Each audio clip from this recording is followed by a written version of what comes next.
მშვიდობისას სრულიად საქართველოს კიდევ ერთხელ მოგესალმებით, დაუბრუნდით ეთერში. მშვიდობისას. შეისწავლე წარსული მომავლისთვის. შინაგან საქმეთა სამინისტრო იმ უნიკალურ მასალას გამოფენს, რომელიც საუკუნის განმავლობაში გრიფით საიდუმლო იყო. როგორ აწერდნენ ხელს სტალინი და ბერია, რა დეტალები აღბეჭდილი დიდი ბელადის პირველ კრიმინალურ საქმეში და რა წერია შიფრ ტელეგრამაში, რომელიც 9 აპრილის ტრაგედიის დროს საქართველოსდან რუსეთში იგზავნებოდა. დღეს ჩვენი გადაცემის სტუმარია შინაგან საქმეთა სამინისტროს საარქივო სამმართველოს უფროსის მოადგილე თამარ ბელქანია, რომელთან ერთადაც გამერწმოთ ისტორიას გადავხედავთ აბსოლუტურად განსხვავებული თვალით. დილა მშვიდობისა. მშვიდობისა, მადლობა რომ მოგწონებისთვის დიდ მადლობას მოგახსენებთ. და დავიწყოთ უშუალოდ არქივით, რომელიც რამდენიმე წელია რაც ყველასათვის გახდა ხელმისაწვდომი და გაიხსნა, თუმცა ფოტო გამოფენა ამ არქივისა ხდება პირველად. მოგესალმებით კიდევ ერთხელ, მაყურებლებს მივესალმები. დავიწყოთ იმით, რომ ძალიან ბევრ ქვეყანაში არქივი დახურულია, ძალოვანი არქივი. მოგეხსენებათ, ეს არის ქვეყნის ძალოვანი მეხსიერება და ის ყოველთვის არის დახურული როგორც წესი. საქართველოს პრეზიდენტმა ხელისუფლებაში მოსვლის პირველივე დღეებში, რაც ზეპირსიტყვერი განკარგულებით გასცა, არქივი გაიხსნა. შინაგან საქმეთა სამინისტრის ბატონი ვანო მერაბიშვილის ხელშეწყობით ეს არქივი გაერთიანდა და ერთ სტრუქტურად ჩამოყალიბდა. არქივში დაცული არის ძალიან ბევრი საინტერესო მასალები, რომლებიც ძირითადად მოიცავენ, ესე იგი, რა პერიოდს?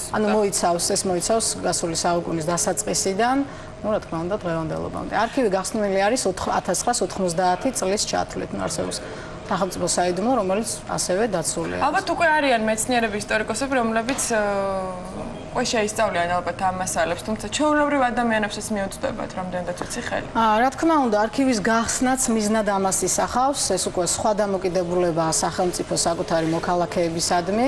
ადამიანს აქვს უფლება იცოდეს თუ რა ინფორმაციას ფლობდა მის შესახებ თუნდაც საკავშირო უშროების კომიტეტი. ძალიან ბევრმა ადამიანმა ჩვენს არქივში იხილა საკუთარი ბაბუის ფოტოც კი.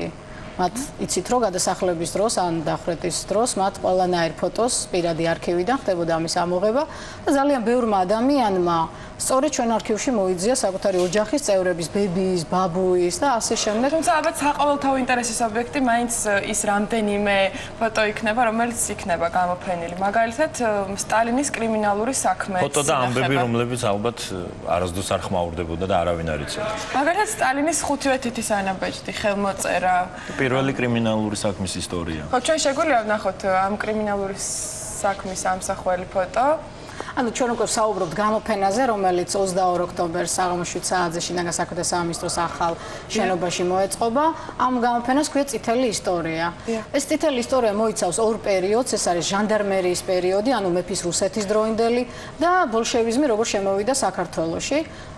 ზოგადად ისტორია, როგორც უკვე ვხედავთ, გადასახედია იმ თვალსაზრისით, რომ მეცნიერები არ ქონდათ შესაძლებლობა არქივში ემუშავათ. არქივი კი ის მოვლენა, სადაც ყველაფერი უტყუარია, რაც ხდებოდა.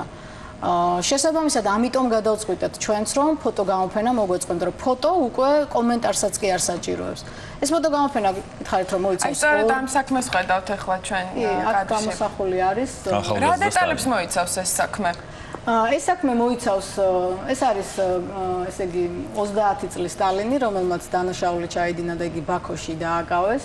ეს არის ერთ-ერთი პირველი, ეს პირველი დანაშაული მისი არ იყო.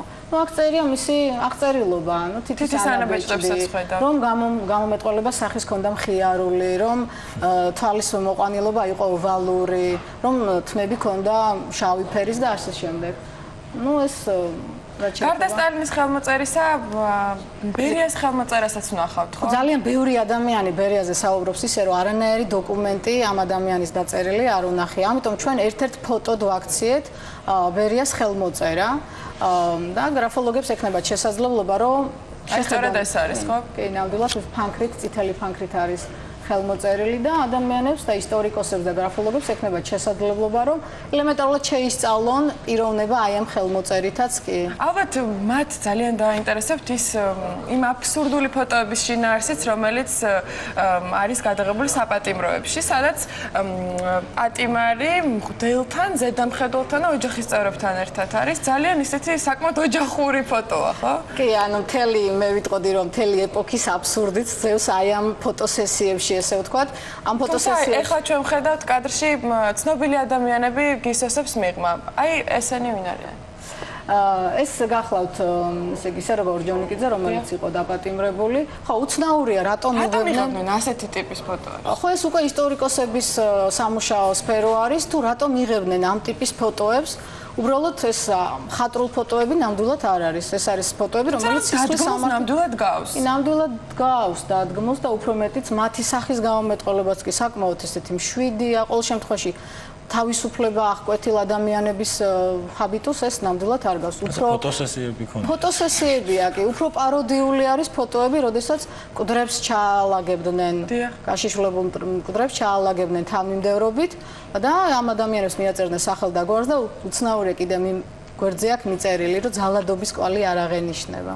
დახვრეტილი ადამიანი. დახვრეტილი ადამიანია. ჩვენ სტუდიაში გვაქვს ჟურნალიც, რომელშიც ასევე ბევრი საინტერესო ფაქტია. დახვრეტილებს მივადექით თემატურად და ძალიან საინტერესო ციტატაა სერგო ორჯონიკიძის.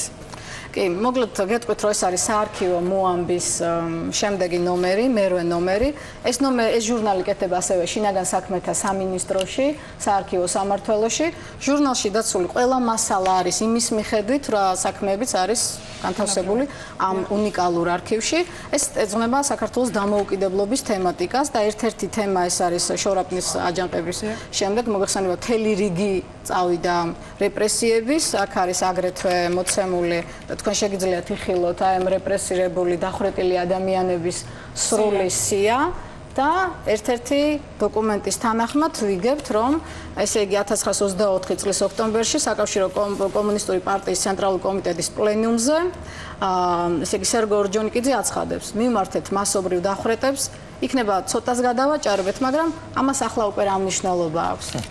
ანუ ჩვენ გვინდოდა გვეჩვენებინა ის წარსული, რომელიც გამოვიარეთ, გვინდოდა გვეჩვენებინა ის ეპოქა, რომელიც პრინციპში ისტორიკოსებს შესწავლილი არც აქვს და ისტორიის წიგნები იწერება სხვადასხვა ისტორიკოსების წიგნების დაიჯესტად. ჩვენ გვინდა რომ მეცნიერებმა იმუშაონ ჩვენ არქივში და შეფასება მიცენ ეპოქას, რომელიც გამოვიარეთ. ასევე ამ ფოტოებში შევხვდებით ჩეკისტებს. როგორ გამოიყურებოდნენ ისინი? ანუ ეს დასჯის კომიტეტის წელი ტყავის ლაბადები. ხო, რა თქმა უნდა, ეს არის საინტერესო. ვიზუალურად ალბათ ბევრს არ აქვს ნანა. ერთ-ერთი ფოტო, ასე ქვია, წმენდის კომისია. ნუ აქ არის ძალიან მაღალი თანამდებობის პირები, ესე იგი NKVD-ს წარმომადგენლები, რომლებიც პოლიტიკას არა მარტო საქართველოში, კავკასიაში განსაზღვრავდნენ. ხედავთ მათ გამომეტყველებას, სახის ჩაცმულობას, ხედავთ ფოტოზე ერთ-ერთი სახე წაშლილია, როგორც ჩანს ის შემდგომში მოყვა გარკვეულ რეპრესიებში. რა თქმა უნდა, ეს ფოტოები ძალიან საინტერესოა, არა მარტო ისტორიის თვალსაზრისით. საინტერესოა, როგორ შეხედავენ ამას ხელოვნებაცოდნეები, ფოტოგრაფები ბოლო-ბოლო. ძალიან ცნობილი ფოტოგრაფია სინდი შერმანი, რომელიც რაღაც ძალიან საოცარ თანხას იხდიდა იმაზე, რომ მკვდარ ნატურაზე ემუშავა და აქ რატომ ხდებოდა ამ ეპოქაში, რომ ყოველგვარი მხატვრული ხედვის გარეშე უღებდნენ ამ ფოტოებს, ეს ნამდვილად საოცრება და საინტერესოა ჩემი აზრით. აი ამ ჟურნალში ასევე შევიდა ასე ვთქვათ, შედარებით უფრო უახლესი წარსულის ერთ-ერთი ფაქტი, 9 აპრილის შიფრ ტელეგრამა, რომელიც იგზავნებოდა საქართველოდან სწორედ ამ დღეს რუსეთში. რა შინაარსის იყო? აი თუნდაც ეს შიფრ ტელეგრამა გვაძლევს იმის შესაძლებლობას, რომ ზოგადად აი ახლა ეს ჩვენი უახლესი ისტორია და გონია რომ თითქმის ყველაფერი ვიცით ამ მოვლენის ირგვლივ, თუმცა არის ის, რაც ინახება არქივში და ეს არის ეს ასევე პირველად იბეჭდება ჩვენ ჟურნალში, ეს არის თუ რა მიმოწერა შიფრ ტელეგრამები იგზავნებოდა თბილისიდან, რა თქმა უნდა ჩვენი შეგვიძლია ნახოთ, იგზავნებოდა თბილისიდან რუსეთში. აი ეს გახლავთ იმ დღის ტელეგრამები დაწყებული 7 აპრილიდან დამთავრებული 10 აპრილის ჩათვლით.